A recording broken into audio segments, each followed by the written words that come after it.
तो ये वीडियो उन लोगों के लिए है जिनको ऐसा लगता है कि मेरी कोलेस्ट्रॉल की वैल्यू अगर बढ़ी हुई आई है तो क्या मुझे हार्ट अटैक का खतरा है। कई बार हम लोग सिर्फ अपना कोलेस्ट्रॉल का रिपोर्ट देख के काफ़ी ज़्यादा डर जाते हैं कि अरे मेरा कोलेस्ट्रॉल बहुत ज़्यादा बढ़ा हुआ है, कहीं ऐसा तो नहीं कि मुझे हार्ट अटैक आ जाएगा, या फिर कहीं मैं रिस्क पे तो नहीं हूँ हार्ट अटैक के। तो आइए जानते हैं हार्ट अटैक के क्या क्या रीज़न हो सकते हैं, और जब भी आप अपनी कोलेस्ट्रॉल की रिपोर्ट पढ़ते हैं तो कौन सी वो वैल्यूज़ हैं जो आपको पढ़ना ज़रूरी हैं और जो आपको ये बताती हैं कि आपको हार्ट अटैक का खतरा है या नहीं। तो सबसे पहले बात करते हैं HDL की। HDL आपने सुना होगा, जिसको हम बोलते हैं हाई डेंसिटी लिपोप्रोटीन, या फिर जिसको हम गुड कोलेस्ट्रॉल भी कहते हैं। तो अगर आपके शरीर में गुड कोलेस्ट्रॉल या फिर HDL ज़्यादा है या एक नॉर्मल अमाउंट में है तो इसका होना हमारे शरीर के लिए एक अच्छी बात मानी जाती है। और अगर इसकी फंक्शन की बात करें तो ये एब्जॉर्ब करता है कोलेस्ट्रॉल को ब्लड में से और कैरी करता है बैक टू लिवर, और वहां से ये आपकी बॉडी में रिमूव हो जाता है। सो अगर आपका HDL का लेवल बढ़ा हुआ है तो आपको हार्ट डिजीज का खतरा बहुत ही कम है। तो सिर्फ कोलेस्ट्रॉल की वैल्यू देखने से आप ये डिसाइड नहीं कर सकते कि आपको हार्ट अटैक का खतरा है या नहीं, क्योंकि इसमें भी आपके डिफरेंट टाइप के कोलेस्ट्रॉल होते हैं। तो पहला कोलेस्ट्रॉल जो हमने पढ़ा वो है HDL। नेक्स्ट पढ़ते हैं जिसे आप बोलते हो LDL, यानी कि लो डेंसिटी लिपोप्रोटीन। अब ये जो LDL होता है ये मेनली एक बुरा किस्म का कोलेस्ट्रॉल होता है, जिसको हम हार्ट के लिए या शरीर के लिए हेल्दी बिल्कुल भी नहीं मानते। ये कोलेस्ट्रॉल मेनली आपकी आर्टरीज में पाया जाता है, जिसको आप प्लाक फॉर्मेशन कहते हो। और ये क्या करता है, आपकी आर्टरीज में जाने के बाद आपके ब्लड फ्लो को स्टॉप कर देता है। जैसा कि आप यहाँ पे देख सकते हो, सपोज ये आपकी आर्टरी है और इसी में आपके यहाँ पे ये LDL है। तो अगर आप देखोगे ये सारा LDL यहाँ पे एक्यूमुलेटेड है और ब्लड फ्लो होने के लिए यहाँ पे बहुत ही कम जगह है। तो आप देखोगे सिर्फ ब्लड को बहने के लिए सिर्फ इतनी सी जगह है। तो ये क्या करेगा, ये जाके आपकी आर्टरीज को ब्लॉक कर देगा और ब्लड के बहने के लिए जगह को बहुत कम कर देगा।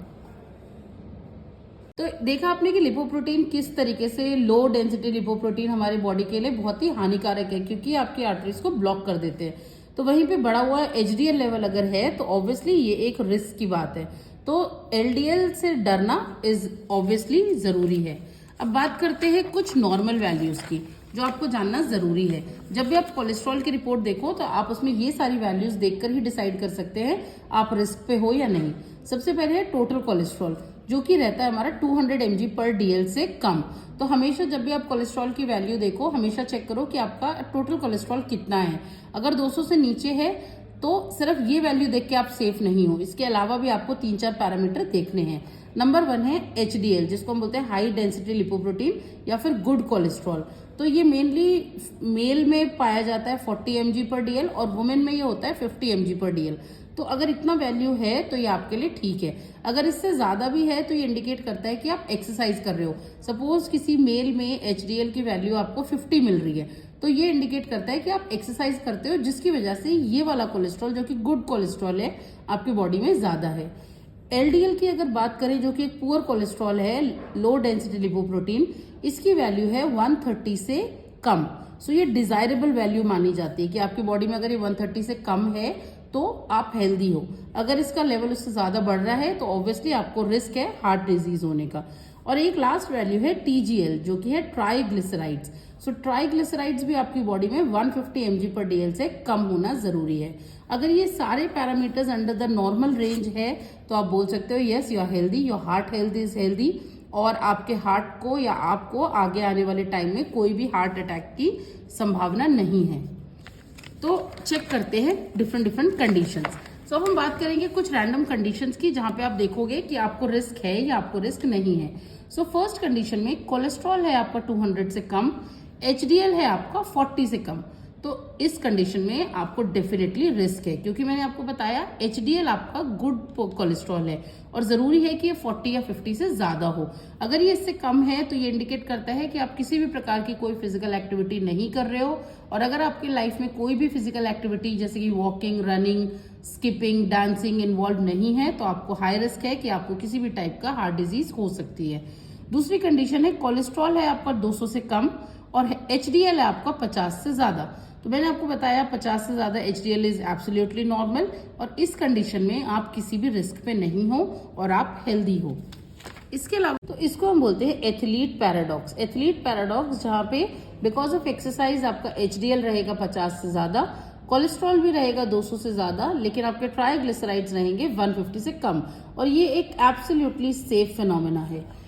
और अगर आप इस केस को देखेंगे, जो सबसे ज्यादा रिस्क पे है हार्ट डिजीज के, जब जी हाँ आपकी कोलेस्ट्रॉल की वैल्यू है 200 से ज्यादा, एचडीएल जो कि गुड कोलेस्ट्रॉल है वो है आपका 40 से कम, और ट्राइग्लिसराइड्स आपके बढ़े हुए हैं 150 से ज्यादा, तो डेफिनेटली आपको रिस्क है किसी भी टाइप की हार्ट डिजीज होने का। तो अगर आप अपनी वैल्यू में ये सब चीजें देखते हैं तो ऑब्वियसली ये एक डर का विषय है, ये एक चिंता का विषय है, जहां पे आपको सोचने की जरूरत है। लेकिन क्या सिर्फ कोलेस्ट्रॉल अकेला काफी है आपको किसी भी प्रकार के हार्ट अटैक या हार्ट डिजीज करने के लिए? तो उसका आंसर है नहीं। इसके अलावा भी आपको कुछ और वैल्यूज देखने की जरूरत है, जिसमें सबसे पहली है HbA1c की, जो आपको डायबिटीज के बारे में बताती है, जो आपको बताती है कि पिछले 6 महीनों में आपका RBS का काउंट कितना रहा, आपको डायबिटीज है या नहीं है। उसके अलावा है TSH, जो कि है आपको थायराइड स्टिमुलेटिंग हार्मोन, तो ये आपको बताती है कि कहीं आपको हाइपोथायरॉयडिज्म या हाइपरथायरॉयडिज्म की शिकायत तो नहीं है। इसके अलावा जरूरी है आपको जानना आपके लिवर एंजाइम्स, आपका बीपी कंट्रोल्ड है या नहीं। कई बार क्या होता है, आपका बीपी कंट्रोल है, आपके ट्राइग्लिसराइड 150 से कम है, HDL आपका 50 से ज्यादा है, तो आप सेफ हैं। लेकिन कई बार आपका बीपी अनकंट्रोल है, आपका HDL भी कम है, ट्राइग्लिसराइड भी ज्यादा है, तो इस कंडीशन में आपको रिस्क रहती है हार्ट डिजीज की। एंड में आपको यही बताना चाहूंगी, जब भी अपनी कोलेस्ट्रॉल की रिपोर्ट देखें आप डरे ना, सबसे पहले ये 4 वैल्यूज को चेक करें, क्योंकि सबसे ज्यादा जरूरत है टोटल कोलेस्ट्रॉल आपको देखने की। 200 से कम है तो ये नॉर्मल है। हाई डेंसिटी लिपोप्रोटीन जो कि गुड कोलेस्ट्रॉल है उसको देखना जरूरी है। लो डेंसिटी गलत तरीके का कोलेस्ट्रॉल है जो आपके शरीर के लिए जरूरत बिल्कुल भी नहीं है, और ट्राइग्लिसराइड्स भी आपको देखने की जरूरत है। अब जल्दी से जान लेते हैं कुछ प्रिवेंशन मेजर्स के बारे में, कि अगर ये सब प्रिवेंशन मेजर्स आप करते हैं तो आप हार्ट डिजीज से अपने आप को बचा सकते हैं। सबसे पहले है स्लीप ऑन टाइम। आजकल के टाइम में because of media, because of technology, हम लोग काफी लेट नाइट तक जागते हैं, सुबह फिर जल्दी उठ जाते हैं, तो एक स्लीप पैटर्न होना बहुत जरूरी है, जिसको हम सर्काडियन रिदम बोलते हैं। तो आपको अपनी एक सर्काडियन रिदम को सेट करना पड़ेगा, सोने का एक टाइम और उठने का एक टाइम, जो कि आपको हार्ट अटैक से बहुत हद तक बचा सकता है। एक्सरसाइज मिनिमम ऑफ 30 मिनट्स आपको अपने दिन में इंट्रोड्यूस करना जरूरी है। वो कुछ भी फॉर्म की एक्सरसाइज हो सकती है, कार्डियो हो सकता है, डांस हो सकता है, आपकी वेट लिफ्टिंग हो सकती है, योगा हो सकता है, तो जिसमें भी आप कंफर्टेबल हो आप इसको ऐड करें। Eat at home is very very important, because of nowadays everything is available online, तो हम एक क्लिक पे कुछ भी खाने का सामान घर पे बैठ के, ऑफिस में बैठ के मंगा सकते हैं। तो ट्राई करें आप उन चीज़ों का कम से कम यूज करें, जितना ज़्यादा हो सकता है आप अपने घर पे और घर का बना खाना खाएं, because that is a most healthier meal. Online orders को नो, स्ट्रेस को नो।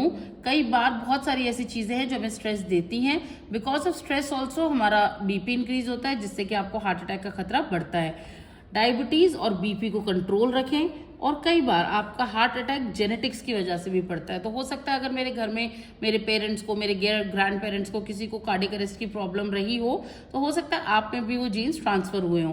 तो अगर ऐसी कोई भी हिस्ट्री आपको या आपके घर में या आपके ग्रैंड पेरेंट्स को है, तो प्लीज आप अपने आप को हमेशा time to time regular checkup कराएं।